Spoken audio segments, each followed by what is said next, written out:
আপনারা দেখছেন আর training centre. এখানে আপনার single door fridge, double door fridge, inverter, non inverter, AC, micro oven, washing machine, kitchen chimney এগুলো repairing শেখানো হয়। আপনারা দেখছেন এই মুহূর্তে আমার একটা ক্লাস স্টার্টিং চলছিল এবং তাদেরকে আমি এসির গ্যাস চার্জ কীভাবে করাতে হয় সেই নিয়ে বিস্তারিত ক্লাসটা আপনাকে আমি দেখাবো অন স্পট কিভাবে এসি গ্যাস চার্জ করা হয় সেইটি আপনাদেরকে বিস্তারিত জিনিসটা দেখাবো। আবার দেখছেন আমরা একদম পুরো ওপেন একটা এসি, একটা ভালো সুন্দর একটা জায়গা। প্লেসটাও আপনাদের খুব ভালো সুন্দর, বর্ধমান স্টেশন থেকে 5 মিনিটের রাস্তা, নেরোদিঘি বাস স্ট্যান্ড, এটা যে লোকেশন। এখানে ছাদের উপরে এক্সপেরিমেন্ট করা হচ্ছে এবং গ্যাস চার্জ কীভাবে করা হয় সেই নিয়ে বিস্তারিত ক্লাসটা চলছে। ঠিক আছে, আমি একটু জিজ্ঞাসাবাদ করবো। আমি এসিটা যে আমরা গ্যাস চার্জ করলাম, আপনাকে জিজ্ঞেস করছি যে এসিটা যে গ্যাস চার্জটা করলাম, তো কি কি স্টেপগুলো আমি করলাম? প্রথমে আমি গ্যাস চার্জ করার জন্য কি করব? প্রথমে ফার্স্ট আমাকে ভ্যাকুম করে নিতে হবে। ভ্যাকুম করে নিতে হবে। ভ্যাকুম আমি কত করব? মাপটা কত?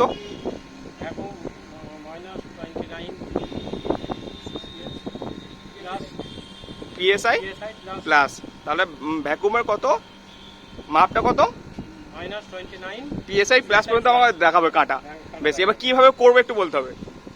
ভ্যাকুমটা করবো কি করে? এই যে গেজ মিটার আছে, হ্যাঁ এই গেজ মিটার আছে, এই যে পাইপটা, হ্যাঁ এই পাইপটা ভ্যাকুমে দিয়ে দিতে হবে। ভ্যাকুমে দিতে হবে। ভ্যাকুমে লাগিয়ে দেওয়ার পর হ্যাঁ এটাকে মিটারটা এটা খোলা থাকবে। খোলা থাকবে, ওটা খোলা থাকবে, ওটা বন্ধ করলে হবে না। হ্যাঁ তাহলে ভ্যাকুম হবে না। তাহলে ওটা আমার ধ্যান রাখতে হবে কি ওটা খোলা রাখতে হবে। তারপরে ভ্যাকুমটা অন করতে হবে। তারপরে কতক্ষণ ভ্যাকুম অন করবো? মিনিমাম 40 থেকে 45 মিনিট। যত ভালো বেশি ভ্যাকুম করবো তত ভালো কম্প্রেসার ভালো থাকবে এবং গ্যাসটা ঠান্ডাও হবে। এটা কিন্তু মেন জিনিস। বেশ ঠিক আছে, তারপর ওটা করলাম 30 থেকে 40 মিনিট। তারপরে কি করব? তারপরে ভ্যাকুম পরের স্টেপ ভ্যাকুম যখন হয়ে যাবে কমপ্লিট, তখন আমরা গেজ মিটারে এটাকে ক্লোজ করে বন্ধ করে দেবো। ক্লোজ করে দেবো। ভ্যাকুমটাকে বন্ধ করব। ভ্যাকুম বন্ধ করতে পারলাম। এটা ক্লোজ করে ভালো করে ক্লোজ করে দিলাম। হ্যাঁ তারপর ভ্যাকুম থেকে খুলে নিয়ে খুলে নিলাম, আমরা গ্যাসের ক্যানে লাগাবো। দেবো। গ্যাসের এটা কি গ্যাস আছে? এটা 8410। এর কত প্রেসার, কত স্ট্যান্ডিং প্রেসার, কত স্ট্যান্ডিং প্রেসার 225 থেকে 230। আর যদি রানিং প্রেসার বলি? রানিং প্রেসার 120 থেকে 130। বাহ ভেরি গুড। এবার আমি ওটাকে ভ্যাকুম থেকে ভ্যাকুম লাগানো হয়ে ভ্যাকুম কমপ্লিট হয়ে যাওয়ার পরে গ্যাসে লাগালাম। তারপরে কি করব? গ্যাসে লাগানোর পর গ্যাসটাকে এখানে খুলবো কি বন্ধ থাকবে? গ্যাসে এখানে যে ক্যানটা আছে, এই যে ক্যানটা দেখাচ্ছি, এটা কি বন্ধ থাকবে না খোলা থাকবে? গ্যাসের ক্যানটা হালকা একটু খুলে দেবো, খুলে দেবো, খুলে দিয়ে আর টাইট করে দেবো। বেশ তারপরে টাইট করে দেওয়ার পর এখানে যে গেজ পাইপের হ্যাঁ যে সকেট আছে, হ্যাঁ হ্যাঁ হ্যাঁ এটা খুলে একটু গ্যাস বার করে দেবো। হ্যাঁ, তাহলে ওটা কি হলো? সেলফ ভ্যাকুম হলো। ওখানের মধ্যে যেটা হাওয়াটা আছে সেটা আবার টাইট দিয়ে দেবো। হ্যাঁ আবার টাইট দেওয়ার পর নেক্সট আবার গ্যাসটাকে আবার টাইট দেবো। এক্সট্রা গ্যাসটা আবার একটু খুলবো। গ্যাসটা খোলার পর নেক্সট আবার একটু এখানে গেজ পাইপের এখানে খুলে আবার একটু সেলফ ভ্যাকুম করে দেবো। হ্যাঁ তারপরে 2 থেকে 3 বার সেলফ ভ্যাকুম করলাম। করে দেবো।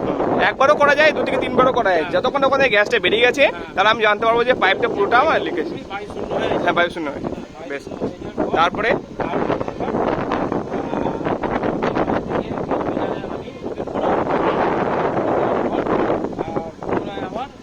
গ্যাসটা রিলিজ করবো। এইটা খুলে বন্ধ করে রেখে দেবো না, এটা খুলে রেখে দেবো, দিয়ে কন্টিনিউ হবে।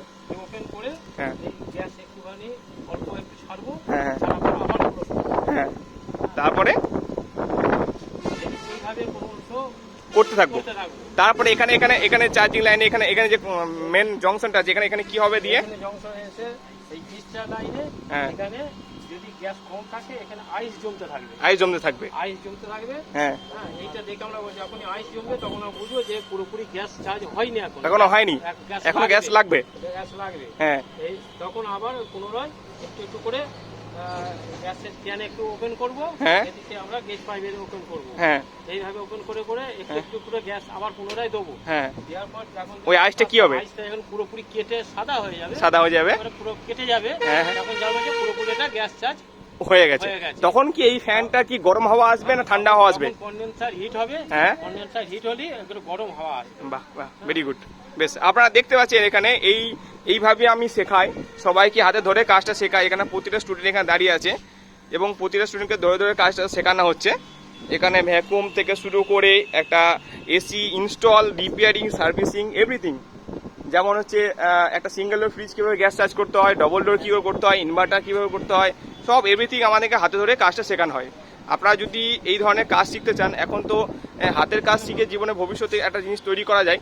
তো আপনারা যদি এইটাই বলবো আমি আপনাদেরকে যে single door fridge, double door fridge, inverter, non inverter এগুলো শিখুন বা এসি কাজ শিখুন, ভবিষ্যতে একটা ভালো একটা জায়গা আছে। তো সেক্ষেত্রে আমাদের ট্রেনিং সেন্টারে যোগাযোগ করবেন। আর training centre Bardhaman railway station থেকে 5 মিনিটের রাস্তা, নেরোদিঘি বাস স্ট্যান্ড, আপনারা এসে যোগাযোগ করতে পারেন। ধন্যবাদ।